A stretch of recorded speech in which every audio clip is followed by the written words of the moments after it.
Welcome friends. आज मैं आपके लिए बौद्ध धर्म की शॉर्ट समरी लेकर आया हूँ। मेरी कोशिश रहती है कि मैं कम समय में आपको सारगर्भित ज्ञान की बात बता सकूं, जिससे आपके जीवन में सकारात्मक बदलाव आए एवं आपके जीवन को देखने का नज़रिया सकारात्मक हो जाए। तो चलो शुरू करते हैं। आज की समरी भगवान बुद्ध से हम सभी परिचित हैं, परंतु उनके द्वारा दिए गए ज्ञान के बारे में हमें जानना है और उसे अपने जीवन में उतारना है। बुद्ध ने अपने जीवन में लोगों को दुख से पीड़ित देखा एवं उस दुख के निवारणार्थ वे अपना सब कुछ त्याग कर सत्य की खोज में घर से निकल पड़े एवं अपना संपूर्ण जीवन भिक्षु की तरह बिताया और इस ज्ञान को अर्जित किया।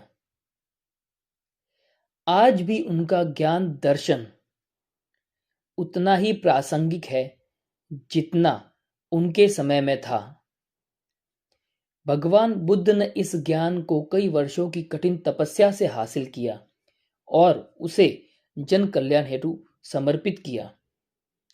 यदि हम इसे ध्यान से सुने और जीवन में उतारे तो मैं आपको विश्वास दिलाता हूँ कि हम अपने जीवन की समस्याओं का बेहतर प्रबंधन कर सकेंगे एवं एक खुशहाल जीवन को पा सकेंगे। बौद्ध दर्शन मुख्य रूप से 4 आर्य सत्यों पर टिका हुआ है, जो दुख के रहस्य को उद्घाटित करते हैं। पहला है दुखम आर्य सत्यम, अर्थात दुख है। जन्म लेना दुख है, बीमारी दुख है, बुढ़ापा भी दुख है, मृत्यु भी दुख है। जो हमें प्रिय है उनसे बिछड़ना भी दुख है, जो हमें अप्रिय है उनका जीवन में आना भी दुख है। जो हम चाहते हैं उसका ना होना या ना मिलना भी दुख है। इस तरह से हम ये समझ सकते हैं कि जीवन में दुख है और दुख ही जीवन की सच्चाई है। दूसरा, दुख समुदय आर्य सत्यम, दुख का कारण है। दुख का मूल कारण तृष्णा या लालसा है। ये 3 प्रकार की है। काम तृष्णा अर्थात इंद्रिय सुखों की इच्छा, भव तृष्णा अर्थात अस्तित्व में रहने की इच्छा, विभव तृष्णा अर्थात चीजों से छुटकारा पाने की इच्छा। हम एक इच्छा पूरी करते हैं तो दूसरी उत्पन्न हो जाती है। अज्ञान से उत्पन्न तृष्णा हमें कर्म करने को मजबूर करती है और हमें जन्म मृत्यु के चक्कर में बांधे रखती है। हमारे ज्यादातर दुखों का कारण यही तृष्णा या लालसा या इच्छा है। किसी चीज को पाने की इच्छा या किसी चीज को खोने का भय, यही हमें बेचैन और दुखी रखता है। तीसरा, दुख निरोध आर्य सत्यम, दुख का अंत संभव है। तृष्णा को यदि पूरी तरह से समाप्त कर दिया जाए तो दुख पूरी तरह खत्म हो जाएगा और इस अवस्था को ही निर्वाण कहते हैं। चौथा, दुख निरोध गामिनी प्रतिपदा, दुख के अंत तक ले जाने वाला एक मार्ग भी है। बुद्ध ने हमको दुखों के बीच अकेला नहीं छोड़ा, बल्कि उन्होंने हमको दुखों से मुक्ति पाने का एक मार्ग भी बताया है। इसे हम आर्य अष्टांगिक मार्ग के नाम से जानते हैं। इसके 8 अंग है एवं ये सभी एक दूसरे से संबंधित है। इन्हें हम मुख्य 3 भागों में बांट सकते हैं। पहला है प्रज्ञा या विजडम, दूसरा है शील या एथिकल कंडक्ट, तीसरा है समाधि या मेंटल डिसिप्लिन। पहला प्रज्ञा। प्रज्ञा के अंतर्गत पहला जो अंग आता है वो है सम्यक दृष्टि या राइट व्यू, अर्थात चीजों को वैसे ही देखना जैसी वो है वास्तव में है, ना कि वैसे जैसे कि हम उसे देखना चाहते हैं। इसका अर्थ है चारों आर्य सत्यों को ठीक से समझना, कर्मों के सिद्धांत को समझना, दुनिया की हर चीज अस्थायी है, अनित्य है, अतः उससे चिपके रहना व्यर्थ है, यह समझना। कोई स्थायी मैं या आत्मा जैसी चीज है ही नहीं।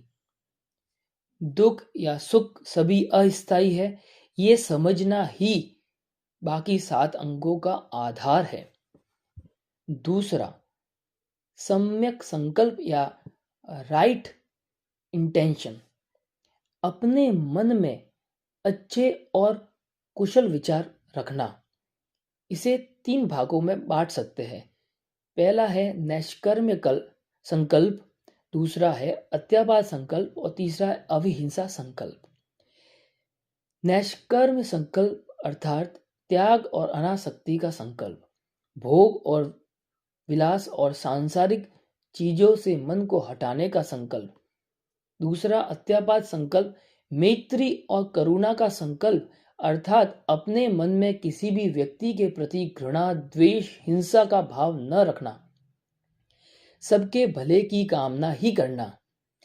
तीसरा है अविहिंसा संकल्प, किसी भी जीव को अपने मन, वचन या कर्म से हानि न पहुंचाने का दृढ़ निश्चय।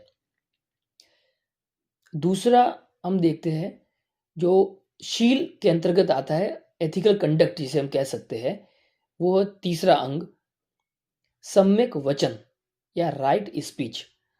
अपनी वाणी का सही इस्तेमाल करना। हमें ऐसी बातें बोलनी चाहिए जो सच्ची हो, विनम्र हो, दूसरों के लिए फायदेमंद हो और सही समय पर बोली जाए। इसका अभ्यास करने के लिए हमें 4 चीजों से बचना चाहिए। पहला, झूठ बोलने से बचना। दूसरा, चुगली करने से बचना। तीसरा, कठोर या अपमानजनक शब्द बोलने से बचना। और चौथा, व्यर्थ की गपशप से बचना।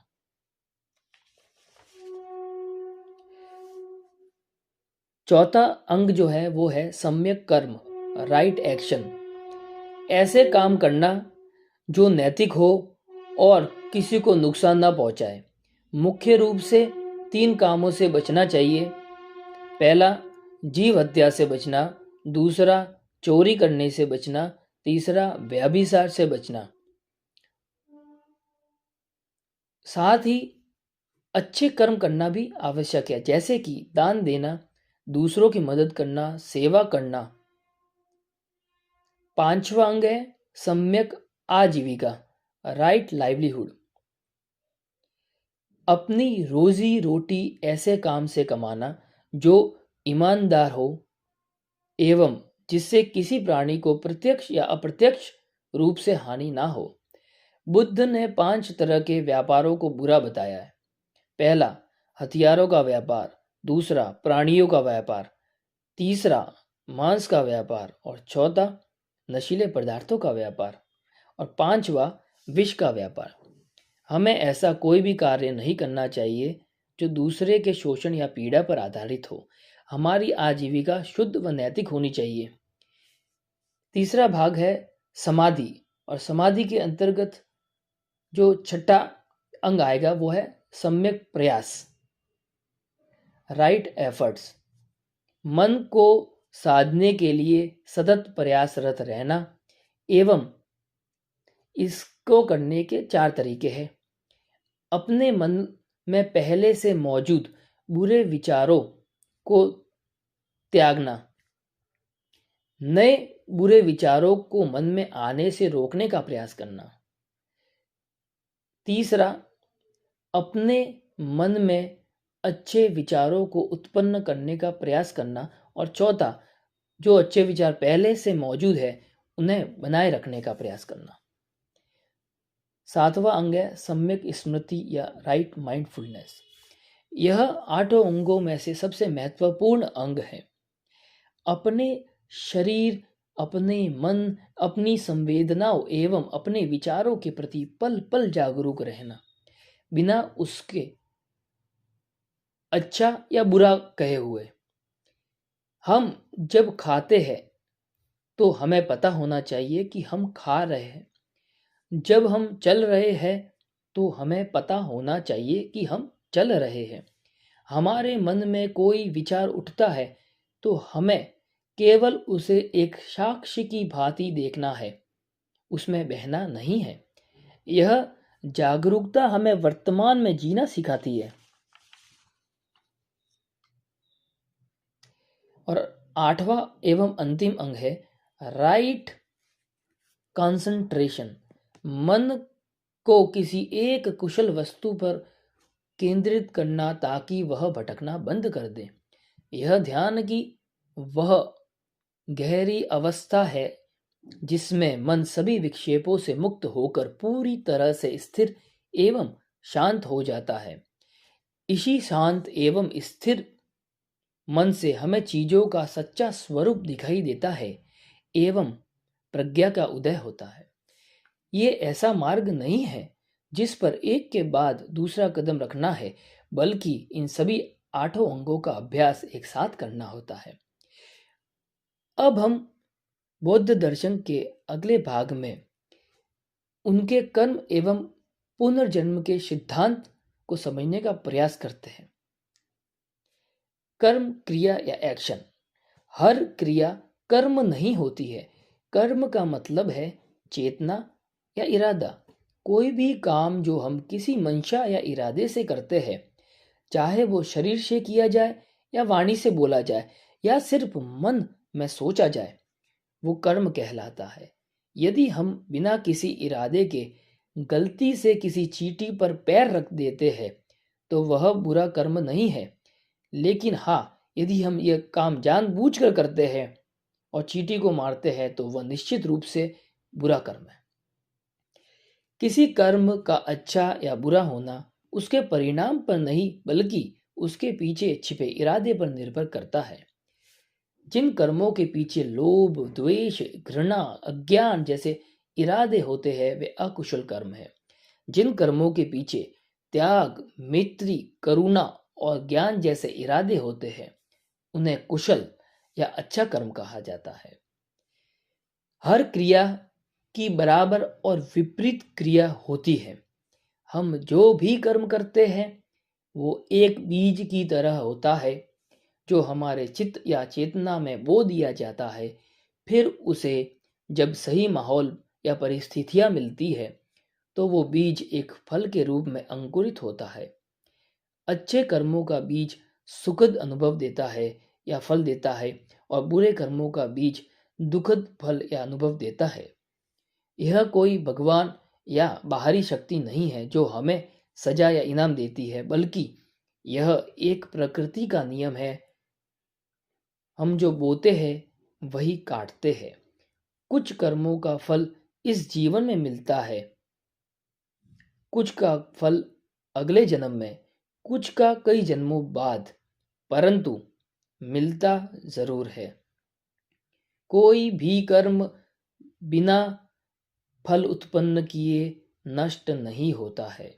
यही कारण है कि हम देखते हैं कोई बुरा इंसान सुख भोग रहा है जबकि कोई अच्छा इंसान दुख भोग रहा है।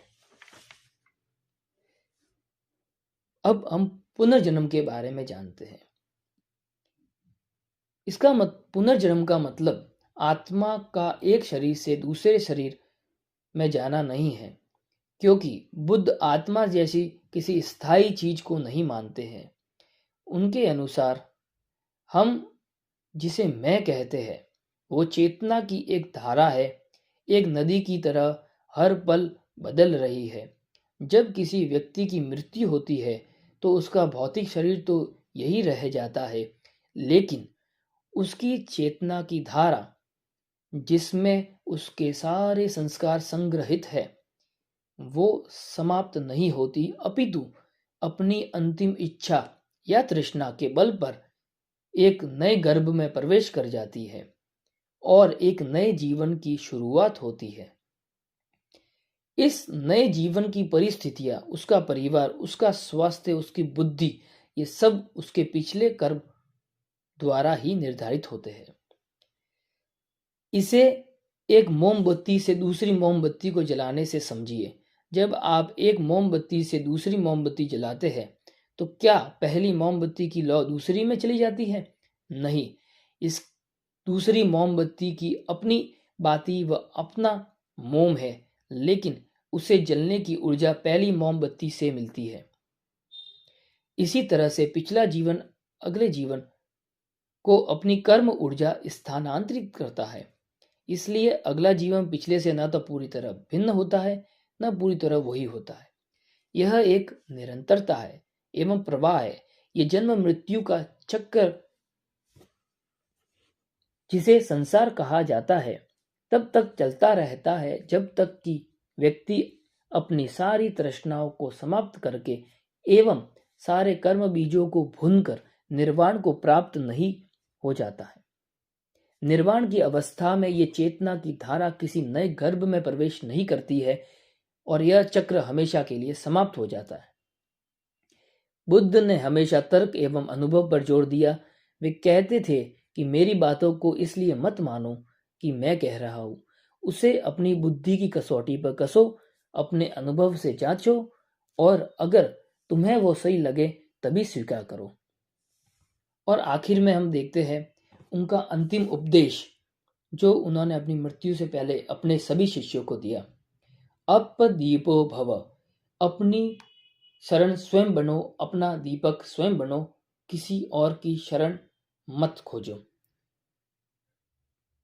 तो दोस्तों, मैं आशा करता हूं कि आपके ये शॉर्ट समरी बहुत पसंद आई होगी। यदि हाँ तो प्लीज इसे लाइक करें एवं अपने विचारों को हमें कमेंट के माध्यम से बताएं एवं ऐसे ही ज्ञानवर्धक समरी के लिए चैनल को सब्सक्राइब करें। अंत तक बने रहने के लिए धन्यवाद।